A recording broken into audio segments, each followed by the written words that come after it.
Buana yang pada saat ini sudah dihitan. Mudah-mudahan kita doakan dijadikan sebagai anak yang soleh, yang berbakti kepada kedua orang tuanya, mudah dalam mendidiknya, sehat selalu, dipanjangkan usianya, dimudahkan segala urusannya, dijadikan anak yang berguna bagi agama nusa dan bangsa. Amin ya rabbal alamin.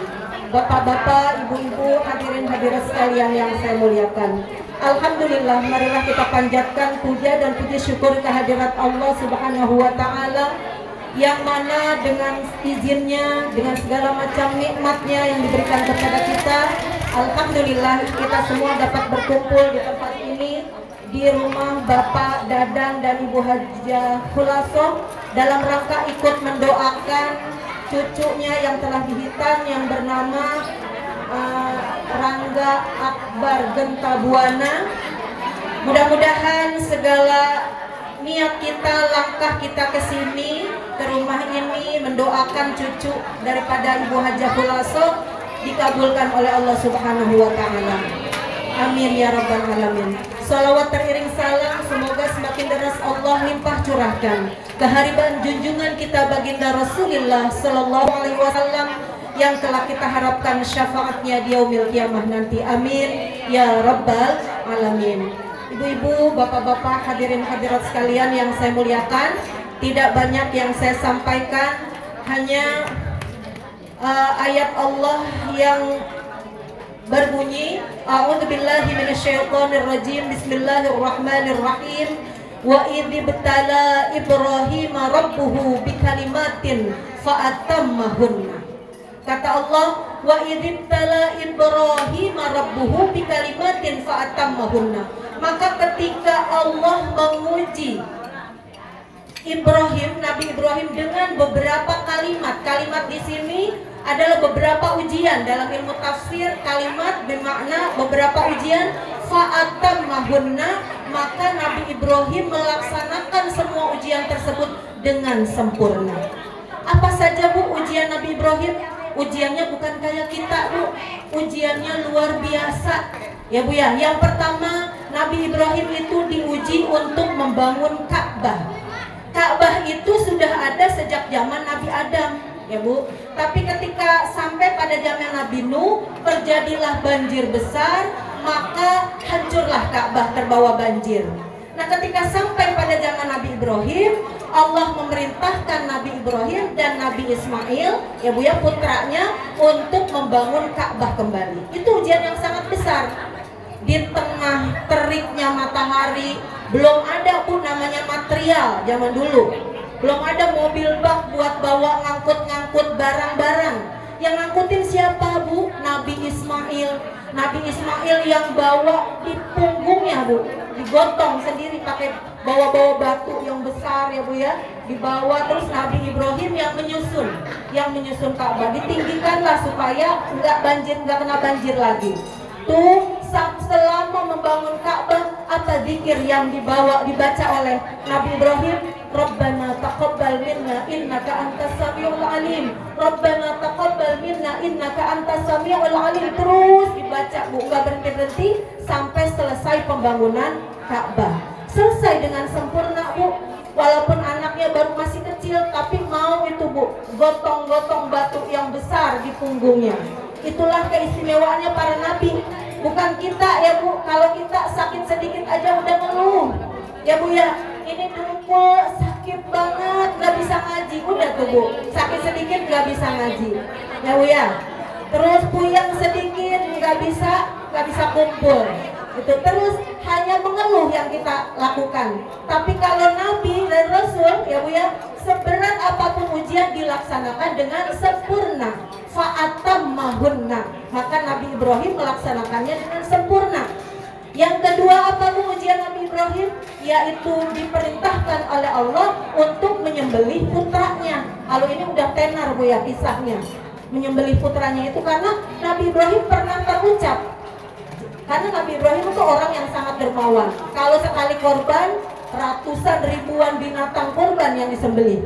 Bahkan Nabi Ibrahim jadi suatu saat pernah berkata, jangankan sapi, jangankan onta, anak juga kalau dikasih saya sembelih, gitu ya Bu. Nah itu Allah, ditagih oleh Allah. Ketika Nabi Ibrahim sudah puluhan tahun gak punya anak, saat itu kemudian dikasih anak oleh Allah, anaknya baru berumur 9 tahun yaitu Sayyidina Ismail, ditagihlah sama Allah, wahai Ibrahim, sembelihlah anakmu. Kalau kita apa yang kita lakukan, Bu? Jangan, enak banget orang anak boleh nunggu lama banget, disayang-sayang, disuruh dipotong.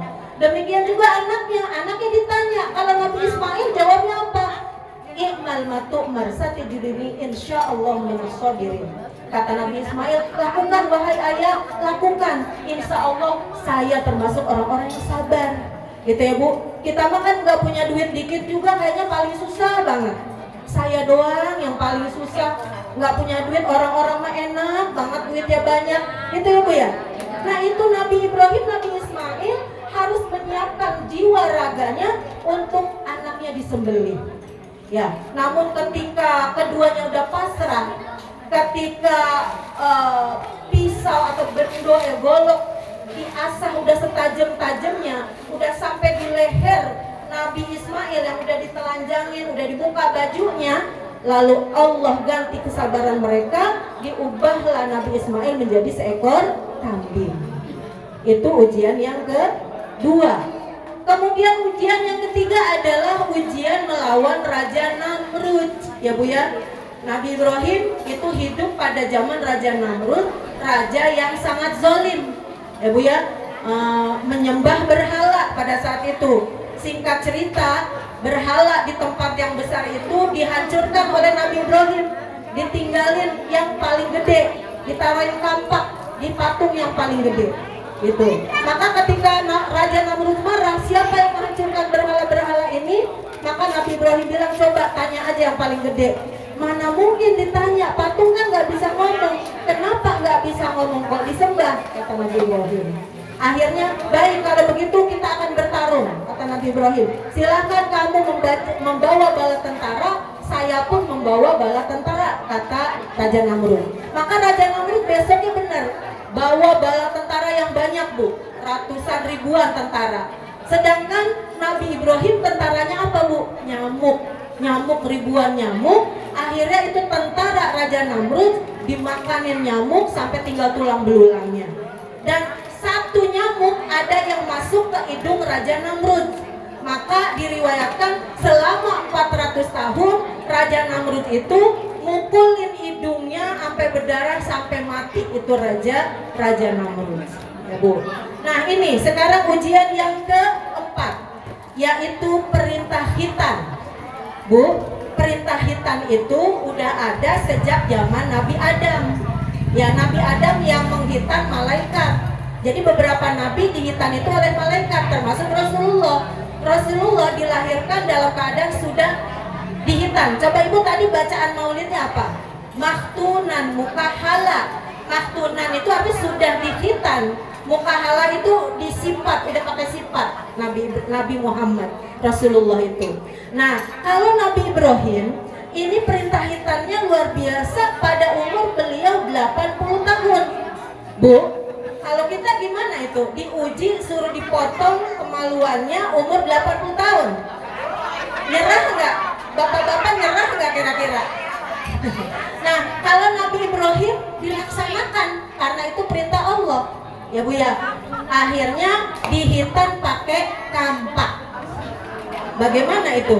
Kita nggak tahu ya Bu ya. Karena pada zaman itu nggak ada pisau, apalagi nggak ada laser ya Bu ya. Jadi dihitanlah Nabi Ibrahim pada usia 80 tahun menggunakan kampak. Maka sekarang anak-anak kita adalah ittiba kepada ajaran Nabi Ibrahim, juga mengikuti sunnah Rasulullah SAW. Karena Rasulullah lah sendiri yang menghitan cucu-cucunya. Hasan dan Husain itu langsung dihitan oleh Rasulullah. Nah sekarang alhamdulillah cucunya Ibu Haji Khulaso yang bernama Rangga sudah dihitan. Alhamdulillah berarti sudah mengikuti sunnah Rasulullah Sallallahu Alaihi Wasallam. Kenapa? Hukum hitan itu bagaimana Bu? Kalau laki-laki hukumnya wajib, kalau perempuan hukumnya boleh dihitan, boleh tidak, ya Bu ya. Kenapa laki-laki wajib? Karena ada kulit namanya kul air wudhu, makanya harus dipotong. Nah, kan sebenarnya yang wajib bukan hitannya, yang wajib itu sholat. Sholat wajib, dan sholat itu tidak sah kalau tidak berwudhu, dan wudhu tidak sah kalau bersucinya nggak bersih. Berarti ketika kita istinja, terutama yang laki-laki istinja, itu bersucinya harus bersih. Nah, orang yang tidak dihitan, yang belum dihitan, itu ketika istinja tidak sempurna kebersihannya. Jadi tidak sah berwudu bagi laki-laki yang tidak dihitan. Makanya kalau anak-anak udah pengen disunat, sunatin aja Bu, ya. Mumpung nggak terasa terlalu sakit, gitu. Kalau nanti udah tua repot, apalagi kalau udah SMP itu udah kasihan. Makanya ketika anak-anak udah pengen sunat, kita sunatin ya Bu ya. Boleh kita adakan walimah seperti ini, boleh ya Bu. Kalau tidak ada ya yang penting kita kumpul keluarga, kita baca tahlil, yasin dan sebagainya. Kita doakan mudah-mudahan yang dihitan sehat selalu, panjang umur, dimudahkan segala urusannya. Bapak-bapak, ibu-ibu hadirat sekalian yang saya hormati dan yang saya muliakan, kiranya hanya ini yang dapat saya sampaikan. Mudah-mudahan bermanfaat, khususnya bagi diri saya sendiri dan ibu-ibu sekalian pada umumnya.